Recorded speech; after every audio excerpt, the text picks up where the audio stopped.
mai tambaya ta farko yana tambaya ne kan cewa bai ji labarin tsayawar wata ba ranar da aka ce wata ya tsaya, sai ya wayi gari da safe ba tare da niyyar azumi ba, da rana sai ya ji labari cewa ai jiya wata ya tsaya.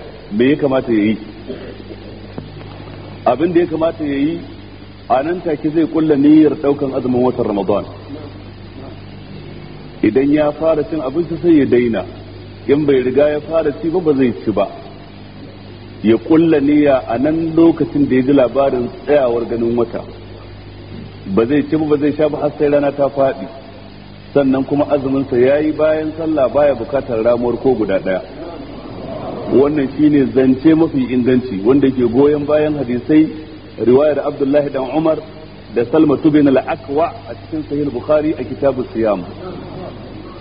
Domin a da can kafin shar'anta azumin watan Ramadan, azumin Ashura shine wajibi. Lokacin da aka shar'anta watan Ramadan sai aka mayar da shi mustahabbi. A ɗaya daga cikin ranakun Ashura sai manzon Allah ya bada shelar cewa a faɗa wa mutane wanda ya waye gari ya fara cin abinci to ya daina, wanda bai riga ya fara ci ba to kada ya ci, yau ranar azumi ce. Kaga umarni ne na wajibi, amma bai ce musu gobe kuma ku rama ɗaya ba, tare da cewa a wannan lokacin azumi wajibi ne. Wato dai a takaice wannan sai ya kai mu zuwa ga mas'alar tabyitun niyyati fi siyam, wato mutum ya kwana da niyyar yin azumi. Ka'ida ita ce azumi na farilla dole mutum ya kwana da niyya kafin alfijir ya keto, ya kulla niyya a wani bangare na dare kafin ketowar alfijir. Azumi na nafila ya halatta mutum da rana ya kulla niyya. Manzo sallallahu alaihi wasallam ya kawo waye gari da safe ya zo ɗaya daga cikin gidajen matansa, ya ce akwai abin karin kumallo, idan an ce i sai ya karɓa ya ce, idan an ce babu sai ce fa inni sa'im, to azumi nake, sai ya ci gaba da azumi. A ce wajibi ne azumin farilla mutum ya kwana da niyya, amma wanda bai ji labarin ganin wata ba sai wace gari, to shi wannan ya zama mustasnan ne min al-hukm al-am, kamar togaciya ne daga hukunci gamamme na wajibcin kwana da niyya. Sai fa in mutum bai ji labarin ganin wata ba har sai da gari ya waye sannan ya ji labarin ganin wata, to ya halatta ya kulle ne sa lokacin nan da rana.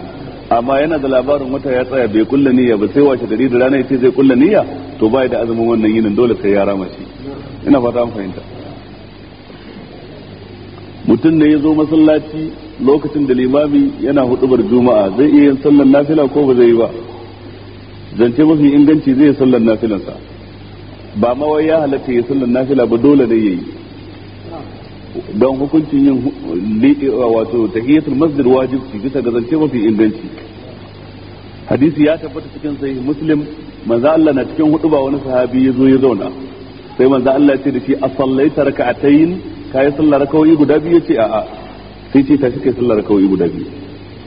Sai kuma ya kalli sauran jama'a mahalarta sallah, yace idan ɗaya daga cikin ku ya zo ranar juma'a limami na huduba, to kada ya zauna har sai ya yi sallar nafila raka'a biyu, amma ya gajarta karatun da ke cikin su. To kaga wannan hukunci bai shafi khususiya na wancan sahabin ba, dan waɗansu malamai na kokarin tawilin wancan hadisi cewa ai sahabin ya zo ne da matacciyar riga cikin shiga ta talauci da wahala. To sai manzon Allah yayi hikima yace tashi kai sallar nafila, ma'ana dan mawadata su ganshi su yi masa sadaka, ba wai dan yin sallah din ba. To kaga wannan tawili ne ko shaka babu. Manzo Allah sai ka cewa ku kyautata wa wani, ku yi wa wani ihsani, kalmar wa ahsinu duk bata rufe wannan babun ba. Sai manzo Allah ce ta suke nafila. Sahabbai ko ba sa jin larabci da Allah ce wa ahsinu inna Allah yuhibbul muhsinin, ko shaka babu wannan tawili ne wanda yake manesanci, yayi nesa da ma'anar hadisi. Wannan kuma yake cewa maganar yanka rago a ranar suna ba a yi bayanin adadin da za a yanka ba. Allah saka maka da alkhairi. Idan ɗa namiji ne mutum yana da hali zai yanka rago guda biyu, shine ya dace da sunna. Idan ya mace ce zai yanka rago guda ɗaya. Idan mutum baya da hali ko namijin ne sai guda ɗaya shi kenan. Idan ma bai samu daman guda ɗayan ba, to sai ya bari zuwa sati mai zuwa.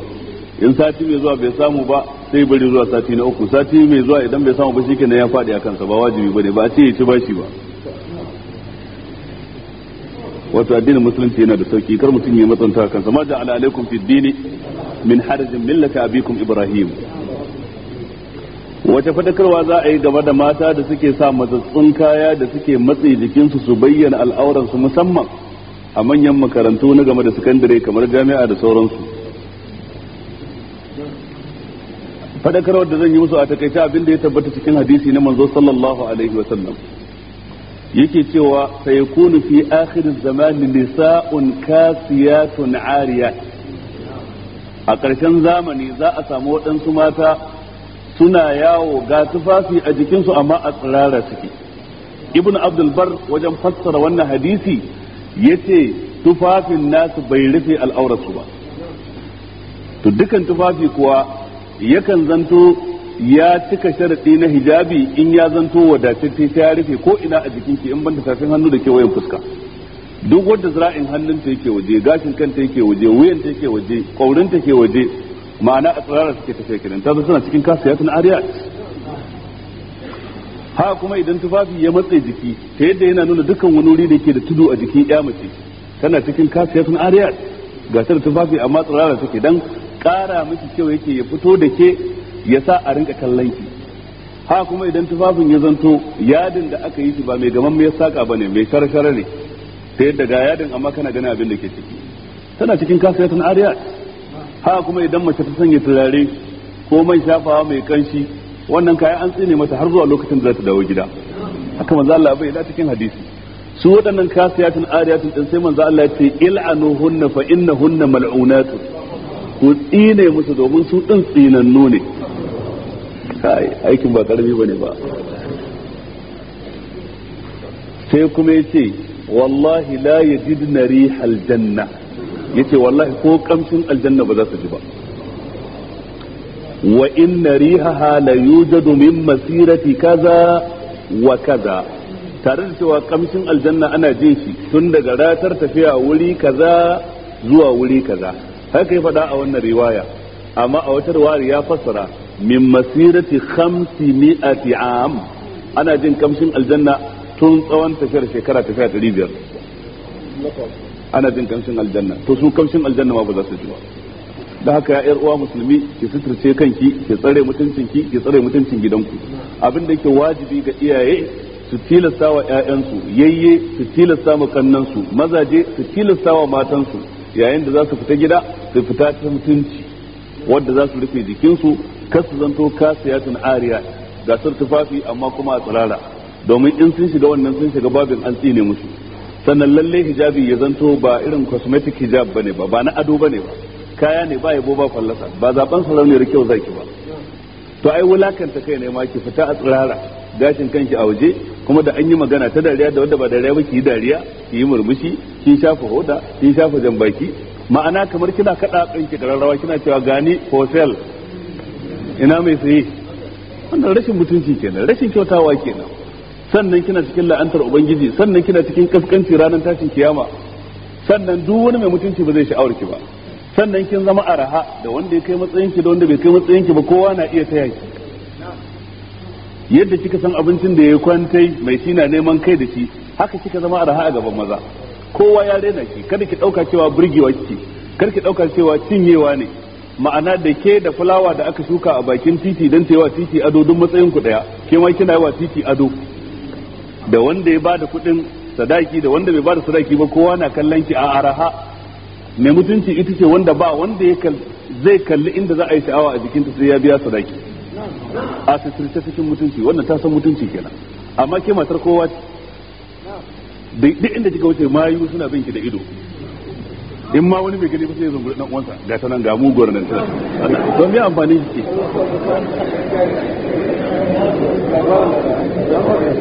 Dan Allah wace ce za ta zo ta zama haka? Waye zai so kanwarsa ta zama haka? Wani uba ne mai mutunci zai so yarsa ta zama haka? Amma sai ga iyaye suna kallon yayansu suna yin wannan, ko da hujjar boko, ko da hujjar yara ne matasa, ko da hujjar in ta girma ta daina. To wace baka za ta girma ta daina dai idan ta mutu kafin ta girman fa? Sai ga wa yana ganin kaddansa a cikin wannan shiga. Wani namijin ma mara kishi da Yusuf wanda manzo Allah ce ba zai shiga aljanna ba, yana ganin matarsa ta yi irin wannan shigar. Wani ma in matarsa ta sa hijabi shi bata burge ba, so yake yi ya nuna wa abokanansa kyan matarsa, a gani a ce shagewa ne, matarsa kyakkyawa ce, ma'ana sai an zage shi hankalinsa ke kwanciya. Haba wani irin ci bayan tunani da ci bayan kwakwalwa muke da shi har muka kai irin wannan matsayi. ma'ana matarka ta zama ba taka ta kai ɗaya ba taku kai da abokananka. Allah rufa mana asiri, Allah ganar da mu. Amma lalle ya kamata ƴaƴanmu da kannanmu mata su fahimci hadarin da suke fuskanta, cewa sun shiga ne cikin tsinuwar manzo sallallahu alaihi wasallam. Wanda yake cewa wai akwai sharifai waɗanda wuta ba ta cin su, ba gaskiya bane, babu wani sharifi da wuta ba ta ci. Har ana cewa wai su a ranar tashi kiyama da ruwan sanyi za a yi musu azaba, duk freezer za a sa su a ciki. Wannan duk ba gaskiya bane ba. Idan an ce kalmar sharif a larabci abinda take nufi mutum mai daraja mai mutunci, to akan ce sharif kuma ana nufin wanda yake da nasaba da gidan annabi sallallahu alaihi wasallam, wanda yake cikin ahlul bait. Duk wanda silsila ta cewa shi wani dan wani ne ta tabbata cewa yana dangantuwa zuwa ga ɗaya daga cikin gidaje guda 6 din nan, to ya zama cikin ahlul bait. Wato sune alu aqil, iyalan gidan aqil, da alu ali, iyalan gidan ali bin abi talib, da alu ja'far, iyalan gidan ja'far bin abi talib, da alu abbas ibn abdul muttalib, da alu hamza ibn abdul muttalib, da alu nabi sallallahu alaihi wasallam, ziyarar gidan zurriyar gidan annabi. Duk wanda aka bi sarsalarsa cewa shi wane ne dan wane ne, har zuwa gidan aliyu ko aqilu ko abbas ko hamza ko ja'far ko manzo sallallahu alaihi wasallam, ko shakka babu ya zama sharifi, yana cikin alul bait. Yayin da aka tashi yi wa annabi salati sai an sa shi a cikin salatin ya zama cikakke, a ce Allahumma salli ala Muhammadin wa ala ali Muhammad, ya shafi dukkan wani jika na gidan annabi wanda yake makusanci ko manisanci. To amma tun da shariftaka tana da irin wannan matsayi, sai ya zanto cewa ana da'awarta irin yadda aka rika yin da'awar annabta. Manzo Allah tun da ransu ke cewa za a samu mutum 30 gagga da za su yi da'awar annabta, kullun yaz'umu annahu nabiy wala nabiyya ba'di ila yawm al-qiyamah. Kowanne zai rika cewa shi annabi ne, shi annabi ne, abin shi. To kaga an yi da'awar annabta ba ballan tare da da'awa ta shariftaka. Mutane nawa ne yau a duniya kowa sai ce ai shi sharifi ne, ai shi zuriyar gidan annabi ne, ta bangaren Fatima ko ta bangaren Husaini ko ta bangaren Hassan ko ta bangaren Aliyu ko kowa na kokarin sai ya jujjuna. To irin yadda wanda ya da'awar annabta ya zanto annabi ya sa masa suna dajjal makarisi, to haka wanda ya da'awar shariftaka cewa shi jikan gidan annabi ne, bayan tarihi bai nuna hakan ba, shi ma ya zama makarisi. Ina fata an fahimta. Kuma kaddara kai jikan gidan annabi ne, ko baka yi aiki irin da shi, me amfanin kasancewar ka jikansa? Kan amfanin kasancewar ka jikansa ba zai amfane ka ba sai in ka imani da shi, ka bi sunnarsa. Baka yi bid'a ba, baka kirkiro bid'o'i cikin addini ba, amma in kai sunna, wannan shine abin da zaka samu tsira da shi. Wanda yake ko bid'a babu yanda za a yi samu tsira. Da haka ya kamata mu kiyaye wannan. Sai ce sharifi wuta ba ta cin su, ba wani sharifi da wuta ba ta ci. Ko da kaga suna wasan wuta, su sanya karfe yayi ja, su zo su dauka su sa su lace shi da duk wannan tsafi ne. Akwai wanda yake tsafi ne tsantsa, akwai kuma waɗanda ake samun waɗansu itace da ciyayi a daji, makera sun san su. Idan ka daka su ka kwaba su da ruwa ka shafe jikinka, ko ka dauki wuta ba za ka ji zafin ta ba. Shi yasa lokacin Sheikhul Islam Ibn Taymiyyah an samu irin wannan sharifai din yan bogi, wani zuna cewa ai shi sharif ne kauri zai dauki wuta. Ibn Taymiyyah ya ce na yadda ni da kai mu zo mu shiga cikin wutar idan an hura, amma kai wanka a gabana. Ya je ya kwaba duk wani magani ya sassa, ko da yanzu a asibiti ba akwai abubuwa da dama da za a sa maka ba, ko a yi maka wata allura wadda za ta kashe maka jikinka, wadda a soke ka da allura ba za ka ji zafi ba, a tsaga a yi kaza a yi maka operation ba za ka ji zafi ba. To wannan kuma wani dabo ne ko abu ne wanda yake da zahiri ne. To kamar ire-iren waɗannan ne, duk wanda ya bincike a cikin ciyayin daji zai iya samun wannan. Chemicals abubuwa ne za a dauka a har hada shi kenan, ba za ka ji zafin wuta ba, amma da za ka wanke hannunka za ka ji zafin wutar. To sai su fito suna cewa su sharife ne, sai su wata doguwar hulaja doguwa, sai mutum ya rike katon sanda kuma yana yawo yana cewa a bashi dan girman kakansa, wa a bashi dan annabi. To su kuma sharifai na gaskiya ba sa cin saraka, dan Allah ya haramta musu cin saraka. To kaga daga lokacin da sharifi ya karbi zakka, ƙarya yake ya kare ta kansa. Duk mai da aure jika annabi ne, je ka bashi sadaka a boye, ka ce ga wata 50,000 ka fitar zakka, billahi zai in ya karba ƙarya yake, shi ba sharifi ba. Ina fatan kun ga haramta musu cin sadaka. Ina ga bari mu bari haka ko. Ala kulli halin dai shariftaka ana da awarta a yi ƙaryarta yadda aka rinka yin ƙaryar annabta da sauransu. Mai tambayar karshe abin da yake cewa wai mutum ne musulunta kuma sunan babansa Moses ko Moses, ya halatta ya sa masa, ya halatta a cigaba da kiransa Ahmad ibn Moses ko ba za a kiransa ba? Za a kira ka da wannan sunan, ai kai Ahmad shine sunanka, sunan babanka ba za ka iya canja masa ba sai in shi ya musulunta. Baka da ikon canja babanka suna, dole yadda yake kowane da shi ko katako sunan shi to za a sa maka suna Ahmad ibn Katako, babu yadda ka iya da ranka sai in shi ya canja da kansa sunna ya canja.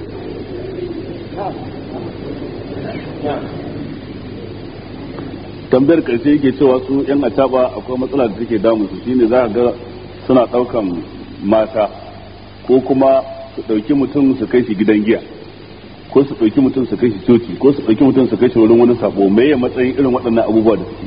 Matsayin su haramun. Allah ya ce wa ta'awanu 'alal birri wat taqwa wa la ta'awanu 'alal ismi wal udwan. Idan mutum ya zo ce maka cocin da ke wuri kaza, mashaya da ke wuri kaza, gidan sinima da ke wuri kaza, ka dauke shi ka kai shi, ka san inda ka kai shi, amma sai ya faɗi sunan titi bai faɗi sunan wurin ba, sai ka dauke shi ka za ka kai shi wannan titin, sai da ka je ka ajiye shi sai ka gidan sinima shiga, wannan baka da laifi. sai ga gidan karo ya shiga, wannan baka da laifi. Sunan unguwa ya faɗa ko sunan street ko sunan road cewa wuri kaza, sai ka kai shi, wannan baka da laifi. Amma mashaya ta wuri kaza daidai idan kai kwana wuri kaza sai ka kai shi, kuma ka tabbatar cewa kana da laifi.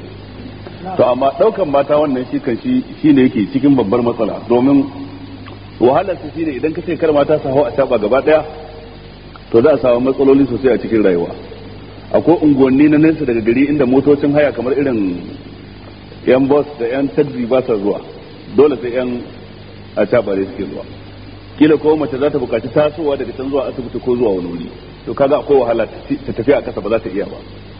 Ta hau a taba kuma za ta hada jikinta da wani ɗaya namiji, ko musamman waɗansu yan a taban ba san shi, idan ya ɗauki mace sai rika taka birki da gangan ko ya rinka bin wuri mai kwazazzabu, da akwai su irin waɗannan.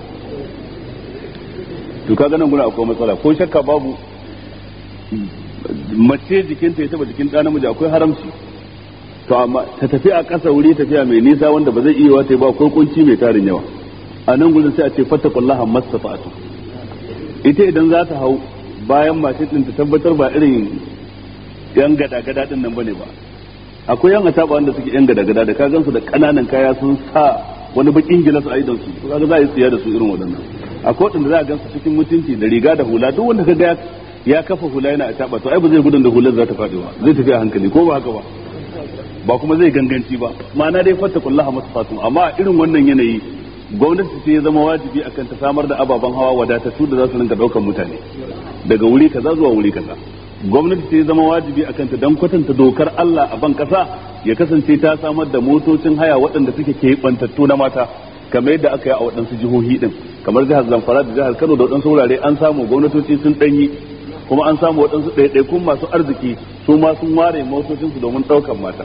Kowa ya riga san idan da zaka sa mota a fasta office daga nan gurin cewa wata ta tafi Bama Road, wata ta tafi Dambuwa Road, wata ta tafi Bulunkutu, wata ta tafi ina ne hanyoyi manya-manya inda mutane ke bi, ka ce waɗannan dan mata kaɗai, to zaka rage wannan matsala ko shakka babu. Ka ci nasara akan murkushe ta gaba ɗaya yana da wahala, amma zaka rage faɗinta. To wannan shine abin da yake wajibin mu, gwamnati da jama'a gaba ɗaya, tunda kowa yana ana son ya ji tsoron Allah, kuma kowa yana son ya shiga aljanna ranar tashin kiyama. To Allah shi mana gamdakatar.